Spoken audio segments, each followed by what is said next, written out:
as well as dealing with the mainstream misappropriation of Nietzsche, what I call soft Nietzscheanism, the mainstream view that Nietzsche is somehow a kind of libertarian, humanist thinker, an existentialist, and so forth, who was grossly misused by his sister, the whole kind of shtick, you know it. As well as taking that nonsense head on as tough Nietzscheans, we also must look at the fringe elements and their views on Nietzsche. In case anybody thinks that any fringe element is agreed with by us, we need to look at a couple of points made by the fringes that must be challenged by tough Nietzscheans. We can take two of these accusations or misappropriations of Nietzsche together. The first, on the one hand, is the charge that Nietzsche was a Freemason. And the second is the charge that Nietzsche was actually Jewish or a crypto-Jew.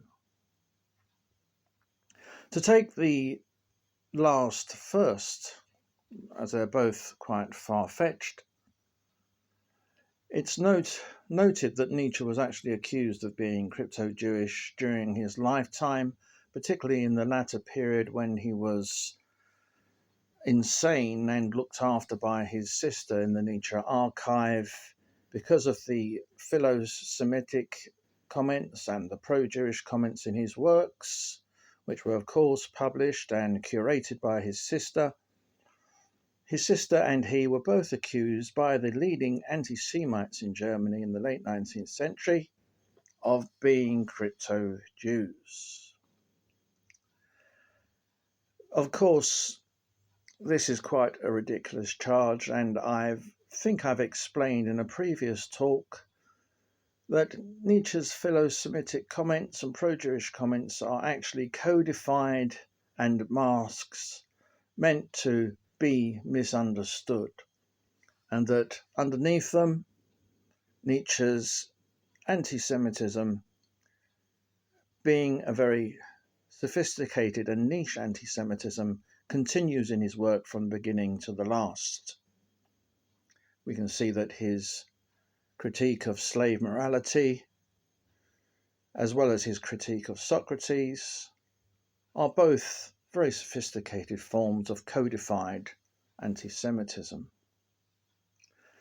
But the modern fringe attack Nietzsche, calling him a crypto-Jew, based on much thinner evidence, in fact, zero evidence, based mainly on a picture of Nietzsche's father. Now, there's only one picture of Nietzsche's father,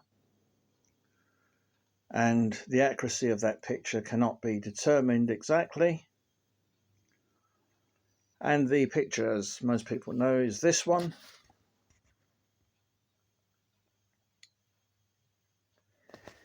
He doesn't look very much like Nietzsche, and some aver that Nietzsche's father looks Jewish. And therefore the contention is that, as with many Jews who were in Germany, they converted to the Protestant faith, and that being a Protestant pastor was a great cover for a crypto-Jew who can carry on being Jewish under the cover of Protestantism. And they aver that therefore Nietzsche's father was one such, and ergo Nietzsche is Jewish himself. Of course, this falls apart if we have even a cursory knowledge of Nietzsche's biography, because his father's father was also a churchman and had actually written some very learned treatises on theology, Protestant theology. And the best book for Nietzsche's early days, in fact for his whole life really, is the one written by his sister, This is the first volume in English, translation by Ludovici, the translator who worked with Oscar Levy. And this is the translation of the first volume called The Young Nietzsche. And you really get it all from the horse's mouth there, from the sister. Unfortunately, the hatred of the sister has led to a complete ignorance of Nietzsche's family background. And in the wider background of Nietzsche and his antecedents, there are no Jewish names, there's no Cohens or Goldsmiths. They're all fairly standard German names going back. So the idea that Nietzsche is the offspring of crypto-Jews has absolutely no evidence and hangs on just a bad picture of his father, which really tells us nothing.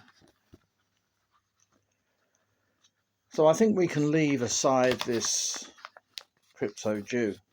And as I say, I've already explained in a previous talk the codification of pro-Semitism used by Nietzsche. The next charge made against Nietzsche that he was a Freemason. Sometimes this is put alongside the crypto-Jewish remarks. And this hinges on another picture, a picture where Nietzsche, they call it the hidden hand picture, and I'll show you why. We all know this picture, don't we? We all know it. Nietzsche stands there, a young Nietzsche, without a mustachio, with his hand in his coat. A hidden hand, they tell us. Oh, he was a Freemason. Ignoring, of course, that photograph was taken at his confirmation when he was about 16. Far too young to be admitted into the Freemasons. And if you'd read, again, the sisters' biography of Nietzsche, the only one worth reading, you would know that Nietzsche and his sister, as young children, were brought up as vehement followers and admirers of Napoleon. And indeed, Nietzsche retained this hero worship of Napoleon throughout his life, and it actually began when they were young children, where various relatives espoused admiration for the emperor. And of course, the hand inside the jacket is a classic Napoleon pose. So here we have the 16-year-old Nietzsche in his confirmation picture making a classic Napoleon pose. So this is the only evidence they have of Nietzsche being a Freemason. And it's, of course, complete nonsense. These accusations, of course, come from the fringes, usually from the extreme Christians, the ultra-Catholics, and such like, who squirm beneath Nietzsche's attack on Christianity, and no doubt would like to ban Nietzsche's books, just as the Catholic Church has banned so many other books in its sordid history. But I think we can safely say that these fringe notions that Nietzsche is a Freemason or a Jew are completely without foundation. We know that Nietzsche formed a small society in his first teenage years when he was at the Forster School, the Eton of Prussia, he formed a small society called the Germania. It was a literary society with he and two other friends, and they each wrote a work, a musical work, a poem, or an essay, or a critique of each other's work every month. Nietzsche set the society up on quite serious frameworks. He was the secretary of the society, and it was all done with a lot of solemn ritual, and lasted for about 3 years. And many of Nietzsche's works that he wrote during that period, between, say, the age of 16 and 20, are still extant. One of them, a very important work on the dramatic works of Lord Byron, and this, in the comments on Manfred, Byron's Manfred, contains some of the first uses of the Superman in Nietzsche's works, the term the Superman. So quite an important period between the ages of 16 and 20. He leaves Forster when he is 20.